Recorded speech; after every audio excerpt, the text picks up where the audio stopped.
Couple minutes past the hour. Top of the morning, everybody. How the heck are you? We are Miller and Moulton. This is either Southwest Florida's Fox Sports Radio. It's either millerandmoulton.com, or you are seeing Bud Elliott, who's not wearing Ray's garb, and boy, does he get knocked down for that this morning on the Miller and Moulton Twitch.tv channel. Now, I understand you being a little tired staying up watching all this Rays baseball. It's getting in the way with your 24/7 job, but you're a win away from the World Series there, big fella. We are, man. I'm excited. Now, look, my National League team is the Dodgers, so I did have to remove the Dodgers hat from the background for those listening on the radio. It's if they were to play, which obviously at this point probably not. It's all the Rays. Be careful. Be careful. That's a lot of money on that team. They're not. It's only 2. If it was 3, I'd think differently. Yeah, and I don't know that the Braves, the back end of the rotation is necessarily like I know they had a good series last series, but we'll see how that turns out. But man, the Rays just throwing all these different arms, and like this postseason was made for them.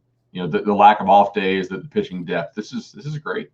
Yep, that's exactly what we think. We think the small market, small budget team, and they set a playoff system up so that depth, all right, organizational depth, roster depth, pitching depth. Yep, the team with the least amount of money. Yep, set up for them. I mean, it is remarkable what they. I mean, come on, Bud. This is a group of 5 team.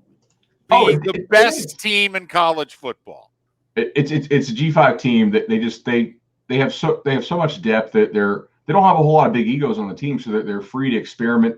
And like if you traditionally in playoff baseball, if you have 2 aces, like remember the Diamondbacks with Schilling and Randy Johnson, 2 aces on an off day, you can kind of get it done. Right. This year with no off days in series, I mean, you have to go. Like you can't just be 2 aces. You have to be really deep, and that's really not that they don't have aces with Glasnow and Snell, but like you have to be very deep throughout, and the variety of arms they have is really nice too.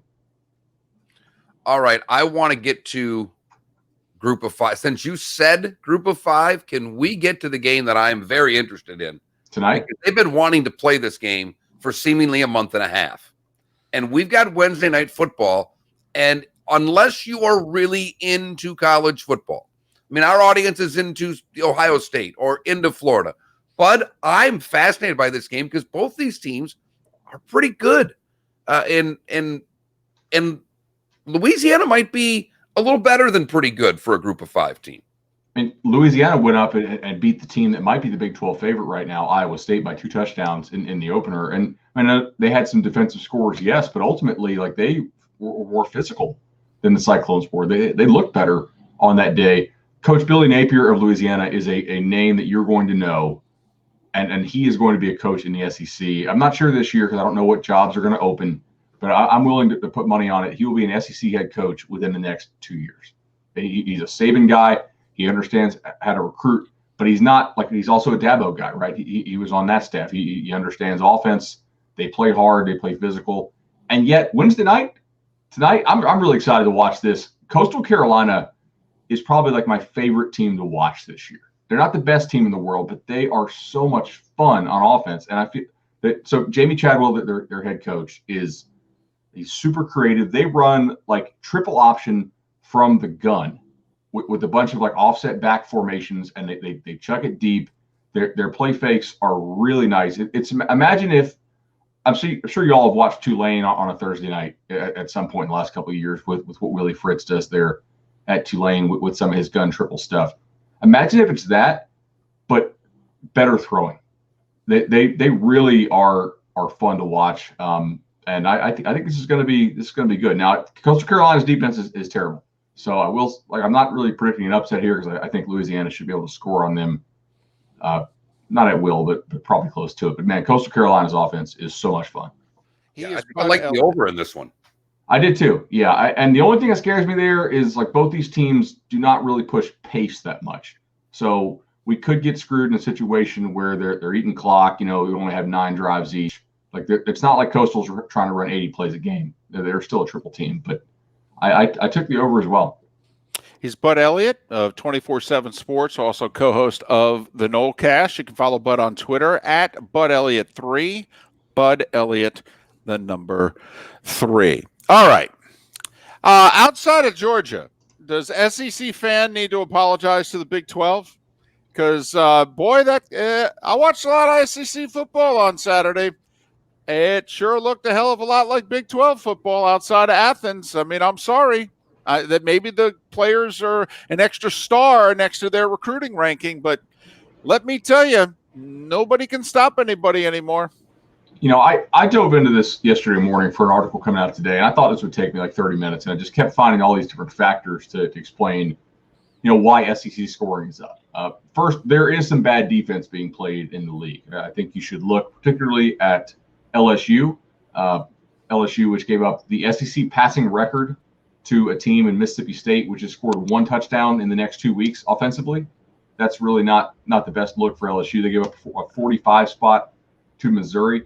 Connor Bazelak, the freshman quarterback at Missouri, had more passes of 20 yards than he had incompletions against LSU, which is hard to do if you have all those 5-stars. So yeah, I really think Bo Pelini should probably be a little bit nervous there this week. But guys, there's also some other things happening here. So I went and compared SEC only stats, right? Because it's an SEC only schedule. And so I looked at the last couple of years. I looked at this year. There's a couple factors that are contributing to the league scoring being up, besides just LSU playing horrendous defense and Florida's defense not looking very good against A&M. Number one, we have had almost triple the number of pick sixes through the same amount of games as we had last year. Pick sixes are obviously going to increase scoring very quickly, and they get the ball right back to the offense. Field position for the offenses is also up, so I don't know if we had punting issues or blocked punts. I need to kind of dive into that a little bit deeper, but not all the scoring that we're seeing is offensive, right? I mean, Mississippi State, they threw 6 picks over the weekend. They did. That's A, that was a terrible game to watch, but B, that's going to give Kentucky some pretty good field position in those games. The other factor I'm seeing, well, actually, there's a couple more. The new coaches in the league are trying to go faster. They are all 4 coaches are offensive minded. You have 2 teams in the league running the old Art Briles Baylor stuff in Arkansas, who actually does have Kendall Briles as their OC, and then Ole Miss with Lane Kiffin, who hired Jeff Levy, who is Kendall Briles' brother-in-law, Art's son-in-law from UCF, as well as the offensive line coach who was with Kendall for a long time, who was at Florida State last year. Eli Drinkwitz is an offensive guy, obviously from App State, and previously Boise State and North Carolina State. He's the new coach at Missouri, and then Mississippi State is running the air raid. So you are seeing teams run about 3 more plays per game. That's not a full drive more per game, but if each team runs 3 more plays per game, if you're getting 0.35, 0.4 points per play, that's going to explain some of it. And then the league is also passing more, right? We are actually seeing the highest rate of passing on first downs that we've ever seen in the SEC. So that's harder to defend, right? Some of that kind of stodginess, that old school, got to run the ball on first down type stuff is out of the SEC now. We're not seeing that as much. Teams are being more efficient, but it's not all bad defense. Well, we will find out what defense does when Saturday night rolls around, because despite the fact that Alabama gave up a bunch of points and a bunch of yards to Ole Miss, they scored a bunch of points and had a bunch of yards and continue to do it against pretty much anybody they wanted to. And Georgia can flat out play defense. You forwarded a tweet yesterday, I think it was yesterday, from Bill Connolly there, that said the gap between Georgia and Ohio State, which is the 2nd ranked defense, is the same gap between Ohio State and the 33rd ranked defense. That's a canyon, man. I mean, that is a flat out canyon, Bud. But is it enough against Bama? Well, I don't know. Georgia has not really faced a really good passing offense yet. Mac Jones has basically been pressured never so far this year. A&M very rarely got to him. Ole Miss never got to him. I mean, the Alabama offensive line, I don't know if you guys saw this, Alabama had 3.78 yards per rush before contact, which is pretty insane. Georgia's defense is just so good. They're so versatile. They get you into bad leverage downs almost immediately every single drive. They have the ability to play a lot of different ways. I think the key here is going to be, can Alabama throw on first down on Georgia? Because Georgia, if you try to run this traditional SEC stuff, it's not going to work. right? You're not going to run on first down. Okay, 2nd and 7. That's not going to work. Can Bama throw on Georgia? The one thing I see with Georgia is I don't know if they have a great slot to match up with Waddle, and that's really welcome to the rest of the country. But other than that, I mean, Georgia is pacing to have like one of the best defenses in my lifetime relative to the rest of the sport. I mean, this is just absolutely crazy. It's almost like they're playing a different sport, than everybody else at this point. I think Georgia, though, for me, it's their offense, right? Bama is going to get some points. Like, you don't hold teams like Alabama to 17 or 21. I think the race in this game, quite honestly, is to 30. I think that the team that gets 30 in this game, I feel pretty good about them winning the game. And Bama, you're not really driving the ball on them. The way you're getting them this year is with explosive plays. The thing is, Georgia is terrible at explosive plays this year. They're 65th in the nation in explosiveness. Alabama gives up explosive plays like it's going out of style. So something really has to change here. Like, we have awesome versus awesome, but then on the flip side, we have totally unexplosive versus everybody gets explosives on us. So it's really a contrast in styles. But back to the defense being played for a second. You study recruiting heavily. The guys that Alabama has on the field, the guys that Florida has on the field, the guys that LSU has on the field, are these as good of players, even if they're younger and less experienced in some cases? But is the talent on defense, sometimes we have years where the quarterbacks are terrific in a conference or the quarterbacks are bad in a conference. There have been a couple years in the last decade where the defenses were stacked in the SEC and the offenses is a bad quarterback year. Is this one of those years where the talent on the defensive side is not as good as it's been, or it's just inexperienced and it's getting exposed? I think all those teams have different things going on, right? LSU is very inexperienced, and they just lost almost everybody off that team last year. And culturally, I'm not really sure what's going on over there in Baton Rouge. With Florida, they have a problem with Kyrie Campbell being out of the lineup, their big D tackle. They're having to slide Carter into his D tackle slot. They're having to play Cox at strong side end as opposed to weak side end, and they're having to play Moon more at that buck spot. If they get Campbell back, and there's a chance they could get him back this week if they play this week or next week, then I think Florida's defense could look a lot better, right? Because you would no longer have three guys largely playing out of position. With Bama, I think like the talent-wise of their front seven guys is athletically is there, but they're just not playing to that level, I don't think, on the defensive line. Like, they're not mauling people quite as much, and they've had some issues at safety. And Jordan Battle, who I think is their best safety, he got ejected for targeting in the second half of that Ole Miss game. So that's going to be a narrative I follow early in this one. Like, Georgia has to come out and hit some explosive plays early in this game, I believe. Like, you can't just try to be conservative for the first half and wait for the second half. The time to strike is immediately when Bama's going to be without, Battle and maybe another safety too for injury. But is there anything, David's made the point over the last several years that Texas changed the way they played football from a high school level. It's spread out everywhere. Is there any part of that? And I know it's that way in Michigan, not that it's a recruiting hotspot, but I still have, friends whose kids are playing football, and I see these numbers that are put up at high schools, and I kind of giggle because, this was run the ball 3 times land forever.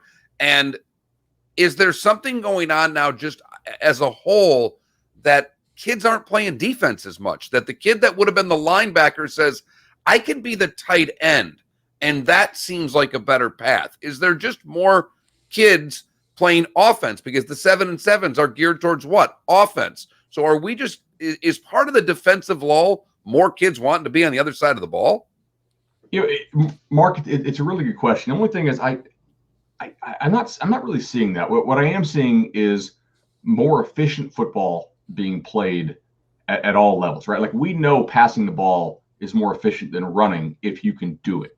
And with more reps from an earlier age, I think teams are just getting much better at throwing. Like, running the ball in most cases is not as efficient as passing is. You're going to score less if you run the ball a whole lot. Now, there's toughness, there's game control, there's all that stuff. But like, Nick Saban made a change. He knew after those Ole Miss games, and he got out ahead of this, that he had to score points, right? We saw the Oklahoma-Georgia Rose Bowl, and it was okay.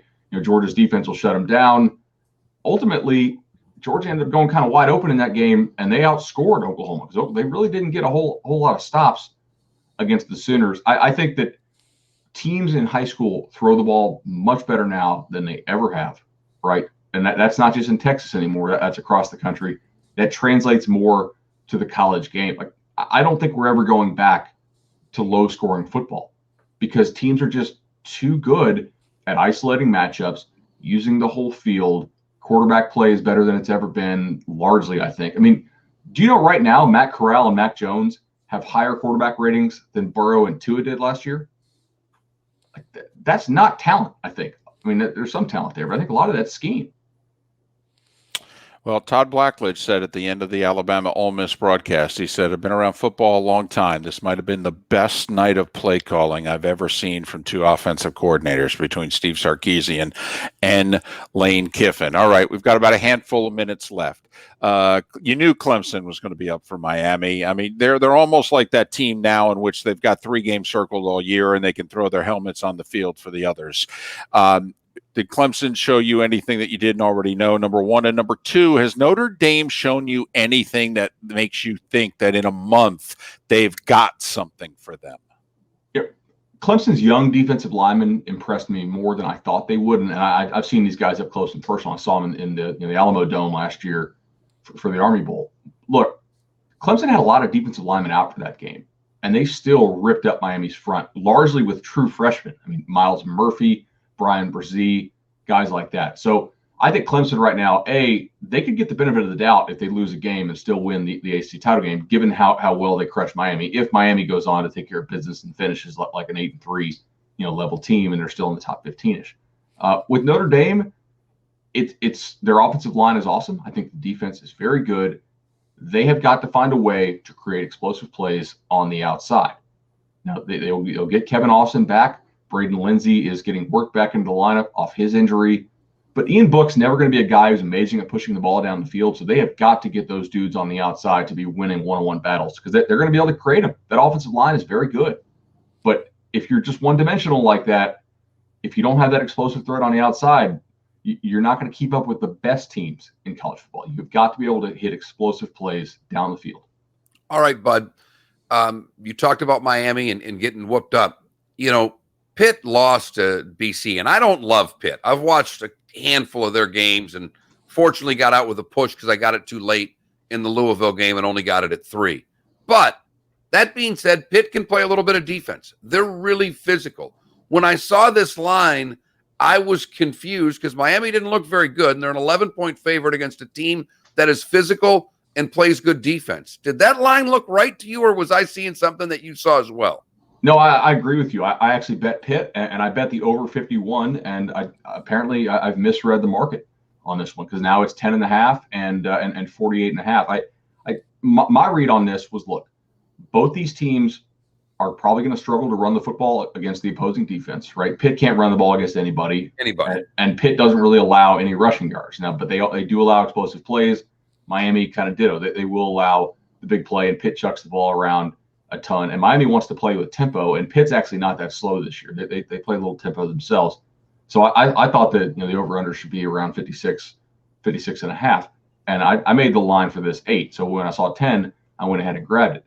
I think the thing to worry about here is I don't know if Kenny Pickett is healthy enough for Pitt. There's been some rumblings there that hey, he's going to try to go, and I don't like that. So now I'm kind of hung out to dry there potentially. We'll see. But if he's healthy, I think I'm going to stick with my initial read on the game. And this is a very important game for Miami, in my opinion. If they win this, the chance they can go 8-3 is pretty good. Last year, Miami was 1-4 straight up as a double-digit favorite. Not against the spread. They lost 4 out of 5 games straight up when they were favored by double digits. This is a game that, this is a test of Manny Diaz's culture, and coaching. Totally agree. You got to get back. Very quickly, do you have an upset this week? There are some teams in interesting spots. Cincinnati is at Tulsa. BYU is at Houston.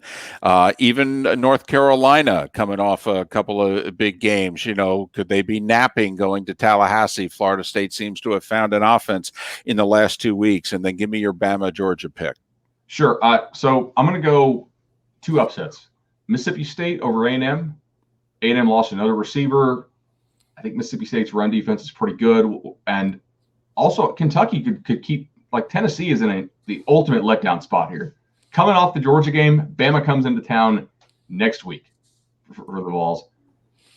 I'm going to go Alabama 27. No, sorry. Alabama 31, Georgia 27. And the line's right around 4.5, which is why Give it to me right now. Book it. I'm in. I'm already ready for the rematch if you give me that one, Bud, because if that's the case, Georgia's offense we know is going to get better. I agree. By the way, a lot of people are saying this game is not important because of the rematch. I think actually if you win this game and you don't get blown out in the rematch, the chance you go to the playoff is fairly high, assuming you don't lose in the other games. I agree. I mean, to me, LSU was in the playoff last year if Georgia beat them in Atlanta or not. I think you win this game and you show up in Atlanta with a donut, I think you're in.